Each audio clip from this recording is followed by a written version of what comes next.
চলে এসেছি আমি এই ভিডিও লাস্ট পার্ট নিয়ে। তোমরা নিশ্চয়ই আগের দুটো ভিডিওতে দেখে নিয়েছো চারটে বাটি ও একটা গ্লাসের ডিজাইন, আর এই ভিডিওটাতে আমি তৈরি করছি থালা। ও আমি তৈরি করছি না থালা, আমি থালাটার ওপর কলকার ডিজাইন করছি সামান্য।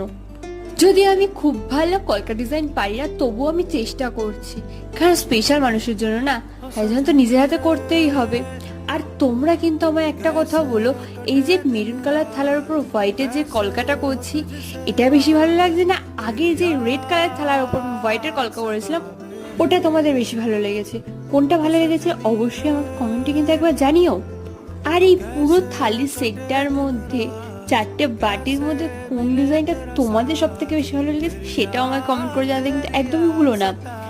আমি কিন্তু খুবই এক্সাইটেড ছিলাম এই থালি সেটা পুরোপুরি কমপ্লিট হলে কেমন দেখতে হবে। আজকে সেটা হয়েও গেছে কমপ্লিট, আমার কিন্তু খুব সুন্দর লেগেছে। তোমাদের কেমন লেগেছে সেটাও কমেন্ট করে জানিয়ে যেও কিন্তু।